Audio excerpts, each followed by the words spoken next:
नमस्कार मित्रांनो, चांगलं चॅनलमध्ये आपलं स्वागत आहे। मित्रांनो, महाराष्ट्रामध्ये सर्वात जास्त ज्या मतदारसंघाकडे लक्ष होतं त्या बारामतीमध्ये अजित पवार यांना दणदणीत विजय मिळवलेला आहे।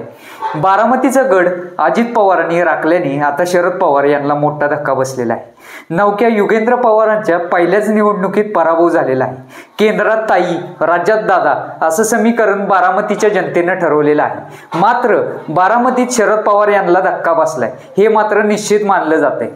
लोकसभा निवडणुकीत बारामती मतदारसंघात सुनेत्रा पवार या सुप्रिया सुळे यांनी पराभव केला होता। यानंतर विधानसभा निवडणुकीमध्ये पवार कुटुंबीय पुन्हा एकदा आमने सामना आले होते। विधानसभा निवडणुकीमध्ये अजित पवार यांच्या विरोधात त्यांचेच सख्खे पुतणे युगेंद्र पवार रिंगणात होते। यामुळे अजित पवारांसाठी ही निवडणूक प्रतिष्ठेची होती। एकीकडे अख्खं पवार कुटुंब युगेंद्र पवारांसाठी उभं असताना अजित पवारांसाठी त्यांच्या आईने साथ दिली होती। त्यामुळे अजित पवार यांना भावनिक साथ मिळाल्याचं पाहायला मिळालं। तसंच लाडकी बहीण योजना देखील दादांसाठी गेम चेंजर ठरलेली असं दिसतंय। बारामतीचा विकास दादांना हातभार देणारा ठरला। अजित पवार यांनी बारामती विधानसभा मतदारसंघामध्ये जोरदार मुसंडी मारलेली आहे।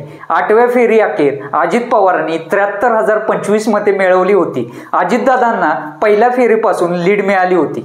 अजित पवारांनी मोठ्या धक्क्याने आघाडी घेतली आणि विजय निश्चित केला। तर मित्रांनो, आपल्याला काय वाटते या निकालाबद्दल आणि आपल्या प्रतिक्रिया काय आहेत नक्कीच कमेंट करून कळवा। आणि व्हिडिओ आवडल्यास व्हिडिओ लाईक करा, आपल्या मित्रांपर्यंत शेअर करायला विसरू नका आणि आपल्या चॅनलला सबस्क्राईब करा। धन्यवाद।